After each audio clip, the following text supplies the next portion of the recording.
Baik, Assalamualaikum warahmatullahi wabarakatuh. Salam sejahtera untuk kita semua. Perkenalkan, saya Gunawan dari program studi Ekonomi Pembangunan Universitas Tanjung Pura Pontianak. Nah, pada kesempatan ini saya akan mempresentasikan makalah yang berjudul Analisis Ekonomi Perkotaan Kota Palangkaraya, Kalimantan Tengah, dengan fokus pada isu permasalahan kota, kaitannya dengan teori perkotaan, serta solusi apa yang dapat diterapkan. Presentasi ini terbagi dalam 7 bagian utama, mulai dari pendahuluan, gambaran umum kota, kondisi ekonomi, identifikasi isu, analisis berdasarkan teori perkotaan, rekomendasi solusi, hingga kesimpulan dan saran. Baik, sekarang kita lihat bagian pendahuluan. Mengapa Palangkaraya ini penting untuk dikaji? Nah, kota ini bukan hanya sekedar ibu kota Kalimantan Tengah, Kota ini pernah digadang-gadang sebagai calon ibu kota negara sejak era Presiden Soekarno. Nah, hari ini dengan hadirnya IKN di Kalimantan Timur, Palangkaraya memiliki peluang untuk menjadi kota penyangga strategis. Nah, sekarang kita lihat PDRB-nya pada tahun 2024 mencapai 26,24 triliun rupiah, tumbuh sekitar 6,62%. Namun di balik angka pertumbuhan itu terdapat 3 permasalahan struktural yang serius yang akan kita kupas tuntas dalam presentasi ini. Oke, sekarang kita lihat gambaran umum. Mari kita lihat dari profilnya terlebih dahulu. Kota Palangkaraya ini memiliki luas 2.853 km persegi. Ini merupakan salah satu kota terluas di Indonesia dengan penduduk 319.000 jiwa pada tahun 2024 dan kepadatannya sekitar 110 jiwa per kilometer persegi.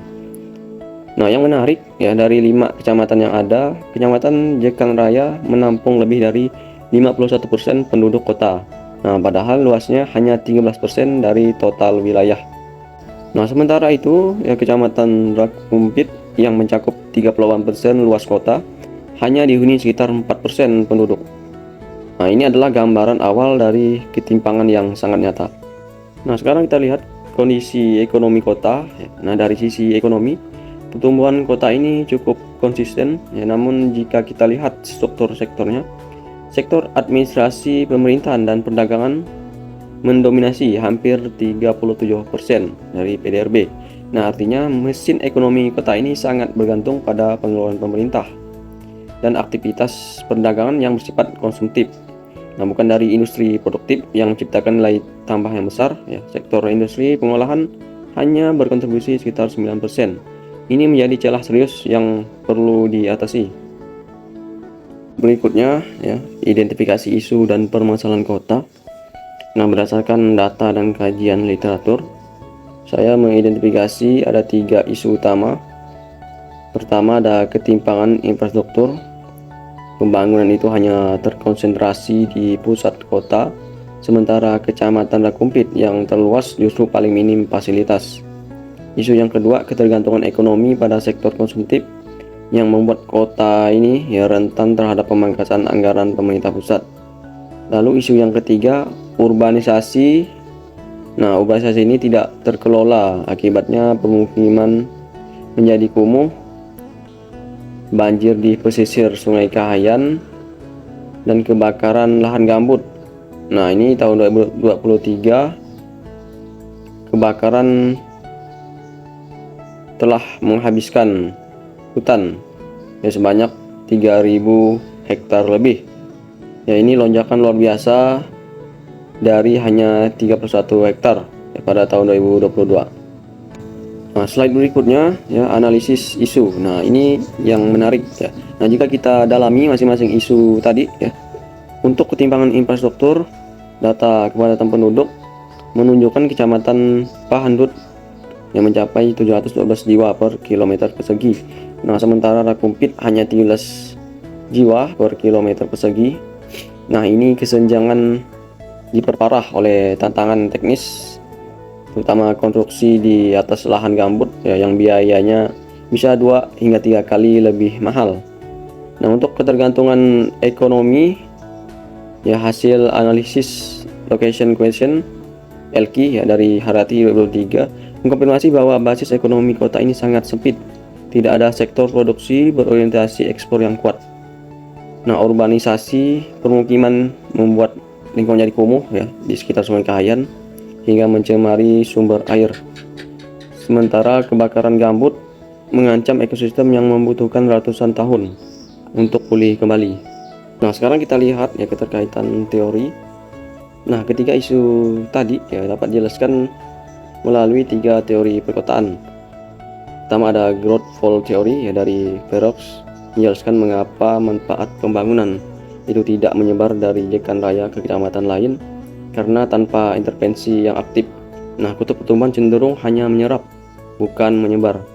Kemudian ada teori lagi dari economic based theory dari Gleason, menjelaskan mengapa ketergantungan pada sektor pemerintahan membuat efek pengganda ekonomi kota menjadi lemah. Nah, kemudian Central Place Theory, ya ini dari Chris Taylor, menjelaskan bahwa distribusi pusat layanan itu tidak merata, justru mendorong urbanisasi liar menuju pusat kota. Nah, ini yang jadi masalah, urbanisasi liar menuju pusat kota. Tadi udah kita lihat ya berbagai masalah. Nah, sekarang kita lihat solusi. Nah, berdasarkan analisis tadi ya saya dapat menyimpulkan terdapat 3 solusi. Yang pertama, pemerataan infrastruktur di wilayah yang prioritas, terutama jalan kumpit dan bukit batu, serta teknologi konstruksi untuk tanah gambut. Kemudian yang kedua, diversifikasi ekonomi.